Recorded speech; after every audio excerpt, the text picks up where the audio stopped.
میر معصوم شاہ کا مینار ضرور دیکھوں گی۔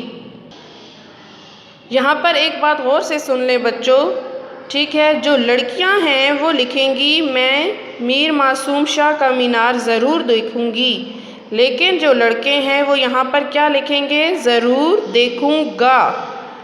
اپنی جنس کا دھیان آپ نے ضرور رکھنا ہے، کیونکہ دیکھوں گی جو ہے وہ مؤنث کے لیے ہے، مذکر کے لیے دیکھوں گا، ٹھیک ہے۔ اب کیوں دیکھیں گے، یعنی کہ سب دیکھیں سوال کے دو حصے تھے۔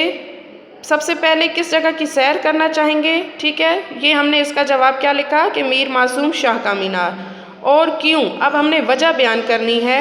وہ وجہ کیا ہے؟ کیونکہ اس کی بلندی سے شہر کا نظارہ ایک دلکش منظر پیش کرتا ہے۔ جی کیا وجہ ہے؟ کیونکہ اس کا مینار جو ہے یہ 100 فٹ بلند ہے، تو اتنی بلندی سے جو ہے وہ اس شہر کا نظارہ جو ہے وہ ایک دلکش منظر پیش کرتا ہے، شہر کی خوبصورتی بیان کر رہا ہوتا ہے، تو یہ وجہ ہے، اس لیے ہم سب سے پہلے جو ہے وہ میر معصوم شاہ کا مینار دیکھیں گے۔ جی بچوں، ہمارے سوالوں کے جو جواب ہیں وہ ہو گئے ہیں۔ اب صفحہ نمبر جو 26 ہے اس پہ آپ یہ سرگرمی دیکھیں، اپنے شہر، گاؤں یا قصبے کے بارے میں جال کی مدد سے لکھیے۔ دیکھیں میرا شہر، ہمارے پاس ایک پورا خاکہ دے دیا گیا ہے، شہر، گاؤں، قصبہ، صوبہ، ضلع، تحصیل، اہم عمارتیں، مسجد، اسپتال، اسکول، باغ، وجہ شہرت، تفریحی مقامات، قابل دید مقامات، رقبہ، بڑا چھوٹا، آبادی، یہ سارا ان سب کی مدد سے ہم نے اب اپنے شہر کا جو ہے وہ خاکہ لکھنا ہے، ٹھیک ہے۔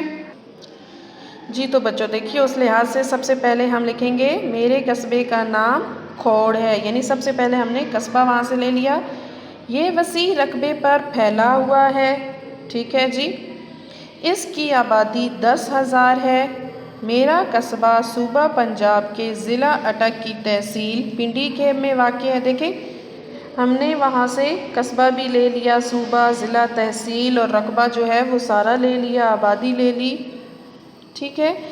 اب آگے دیکھیں تفریحی مقامات ہم سے پوچھے گئے ہیں، تاریخی عمارتیں، اہم عمارتیں پوچھی گئی ہیں، تو ان کا آگے دیکھیں، اس میں سرسبز کھیت اور ہرے بھرے میدان ہیں، میرے قصبے میں کئی سرکاری عمارتیں اور پر رونق بازار ہیں، ٹھیک ہے۔ آگے دیکھیں آپ کو وجہ شہرت بھی پوچھی گئی تھی، ٹھیک ہے، تو میرا قصبہ ترقیاتی کاموں کی وجہ سے علاقے میں نمایاں ہے، یعنی کہ ترقیاتی کاموں کی وجہ سے وہ علاقے میں مشہور ہے۔ اب آگے دیکھیں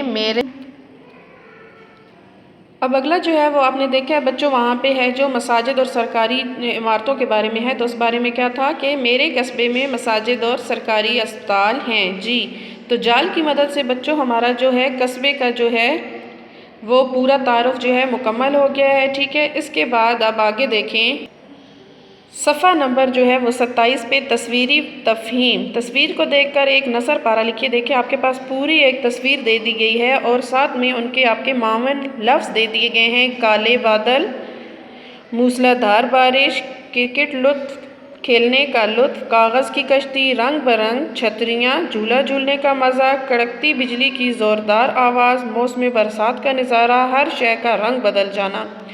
یعنی اس تصویر کو دیکھ کر اور یہاں سے یہ معاون الفاظ کو دیکھ کر ہم نے ایک لکھنا ہے، نثر پارہ لکھنا ہے، ٹھیک ہے، اس تصویر کے بارے میں سارا۔ تو چلیے یہاں سے معاون الفاظ دیکھ کے دیکھیے اور پھر اپنی کاپی پر آئیے تو ہم لکھنا شروع کرتے ہیں۔ آسمان پر کالے بادل ہر طرف چھائے تھے، دیکھتے ہی دیکھتے موسلا دھار بارش شروع ہو گئی۔ اس موسم میں کچھ بچے کرکٹ کے کھیل سے لطف اندوز ہو رہے تھے، کچھ بارش کے پانی میں کاغذ کی کشتی چلا رہے تھے، بچیاں رنگ برنگی چھتریاں لے کر باغ میں گھوم رہی تھیں اور کچھ جھولا جھول رہی تھیں۔ ایسے موسم میں جب بجلی کڑکتی تو زوردار آواز آتی، ہر کوئی موسم برسات کے نظارے سے لطف اندوز ہو رہا تھا، بارش کے پانی سے ہر شے کا رنگ بدل گیا۔ جی تو بچوں آپ نے دیکھا ہوگا یہ جو ہم نے اس کی نثر پارہ لکھا ہے، ٹھیک ہے، تصویر کو دیکھ کر ہم نے اس تصویر کے ہر رنگ کو لیا ہے، اس میں دیکھیں پورے پیراگراف میں لیا ہے، وہاں پہ ہمارے پاس جو کتاب کے اندر معاون الفاظ دیے گئے ہیں ان معاون الفاظ کو بھی ہم نے استعمال کیا۔ دیکھیں کالے بادل، موسلادھار بارش، لطف اندوز ہونا، کاغذ کی کشتی، یعنی ہر لفظ کو ہم نے جملوں میں استعمال کیا ہے۔ اس طرح سے ہمارا جو ہے وہ نثر نگاری جو ہے مکمل ہو گئی ہے جی بچوں۔ تو ہمارا آج کا جو کام ہے یہیں پہ ختم ہو گیا۔ امید کرتی ہوں آپ کو سمجھ میں آ گیا ہوگا، اور بچوں لکھتے ہوئے بہت دھیان رکھنا ہے۔ میں بار بار آپ سے کہہ رہی ہوں کہ کام کو اپنے خوش خط رکھیے گا۔ اوکے بچوں، اللہ حافظ، اپنا خیال رکھیے گا۔